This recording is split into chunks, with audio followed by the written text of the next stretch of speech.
이번 영상에서는 현대 물류에서는 빼놓고 설명할 수 없고 이것이 없다면 국제무역도 할 수 없는, 그리고 우리나라에게는 경제발전의 기회를 가져다준 박스, 컨테이너에 대해 알아보겠습니다.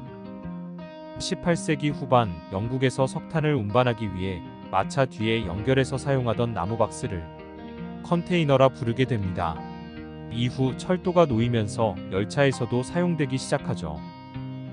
육상물류에서는 컨테이너가 사용되기 시작하였지만 항구에서의 화물을 싣고 내리는 작업은 여전히 수많은 부두 노동자들이 수작업으로 이루어졌습니다.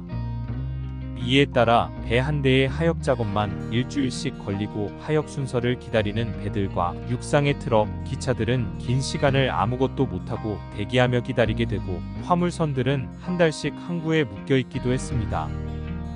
당연히 운송비는 비쌀 수밖에 없었고 제품 가격도 상승하게 되죠. 당시 운송비는 제품 가격의 최고 25%까지 차지했다고 합니다. 따라서 배로 운송할 수밖에 없었던 국가 간 운송은 전체 물동량에서 차지하는 비중이 아주 미비했습니다. 따라서 국제무역이라는 것도 별 의미가 없을 정도로 적은 수준이었죠. 당시에도 컨테이너라 불리는 박스는 사용되고 있었고 박스에 넣어서 한 번에 옮기는 것이 얼마나 효율적인지는 누구나 생각을 했습니다. 하지만 회사마다 제품마다 다른 가지각색의 수많은 규격의 박스와 당시만 해도 운송산업에 대한 정부의 규제가 심했던 탓에 어느 누구도 선뜻 나서서 이를 혁신하고자 시도를 못했습니다. 이러던 것이 1956년 미국의 말콤 맥린에 의해서 혁신이 일어납니다. 중고 트럭을 구입해 화물 운송을 시작한 미국의 말콤 맥린은 뛰어난 사업 수완으로 화물 운송회사를 키워냅니다. 하지만 화물을 싣고 항구로 들어간 자기 회사의 트럭들이 심할 때는 일주일씩 항구에 발목이 잡히는 것을 보고 트럭에 있는 화물을 그대로 선박에 실을 방법이 없을까 하는 고민을 하다 1926년부터 개발되어 있던 영국과 프랑스 사이의 바다에서 운송할 때 화물을 박스에 넣어서 운반하는 방식을 체계화하고 규격화하는 방법을 연구합니다. 하지만 이게 말처럼 간단한 문제는 아니었습니다. 컨테이너 자체를 만드는 것은 어려운 문제가 아니지만 그에 따라 기차도 컨테이너에 맞추어야 하고 트럭도 맞추어야 하고 배도 맞추어야 하고 항구도 맞추어야 하고 모든 시스템을 바꿔야 하는 엄청난 일이었습니다.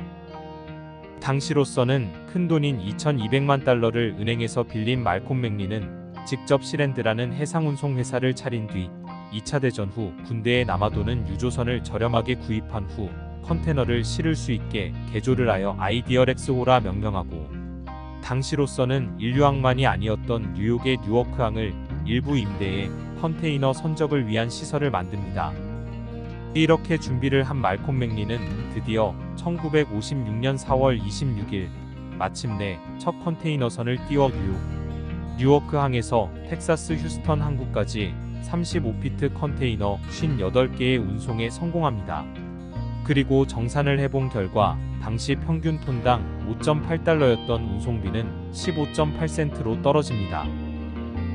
비교도 할 수 없는 비용 때문에 금방 세상을 바꿀 줄 알았던 컨테이너 물류 산업은 6년 이을은 1962년에도 전체 물류의 8%밖에 안 됐고 국제 상수송은 여전히 0%였습니다. 원인은 간단합니다.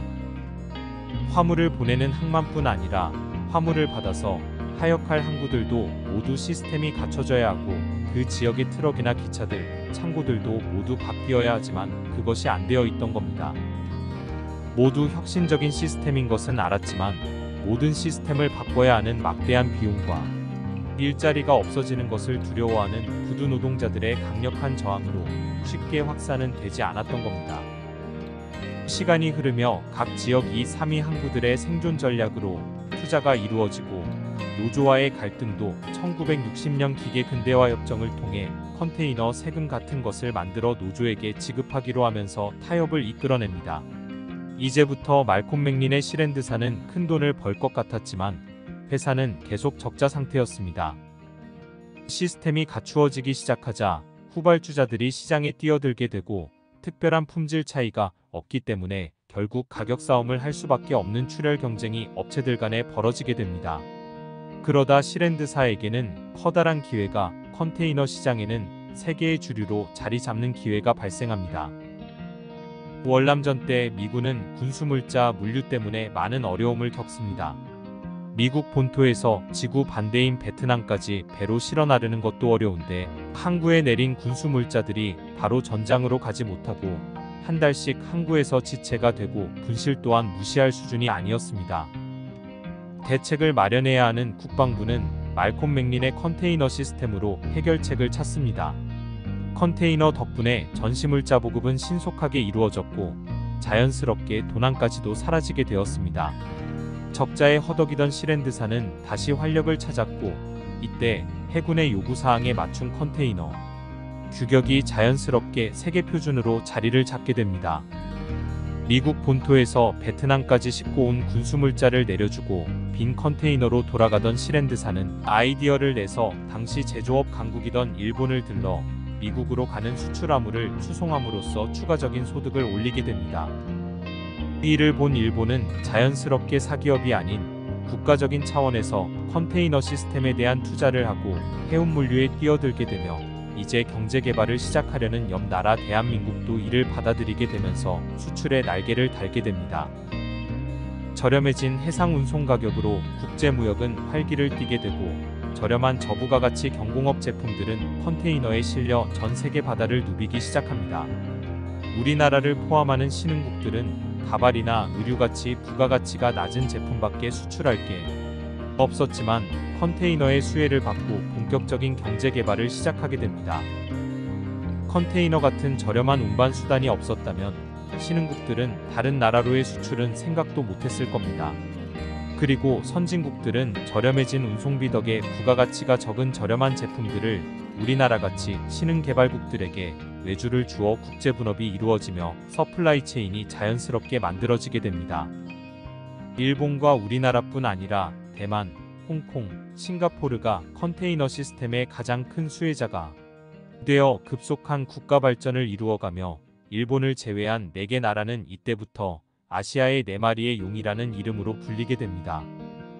특히 우리나라는 컨테이너 물류 산업뿐 아니라 컨테이너 제조에도 뛰어들어 1974년 흑명공업이 미국 미스 업체 ICS에 처음 컨테이너를 수출하면서 국내 컨테이너 제조 산업을 세계 1위로 끌어올렸으며 특히 지금 현대모비스의 전신인 현대전공이 세계 1위 컨테이너 제조업체에 오르기도 했습니다. 하지만 1990년대 중반부터 중국에 밀리기 시작하면서 2000년 현대전공 울산 공장에서 마지막 컨테이너가 생산되면서 막을 내리고 지금은 군수업체들이 하우스용 컨테이너를 소수 생산하고 있고 수출용 컨테이너의 95% 이상은 중국에서 생산하고 있습니다.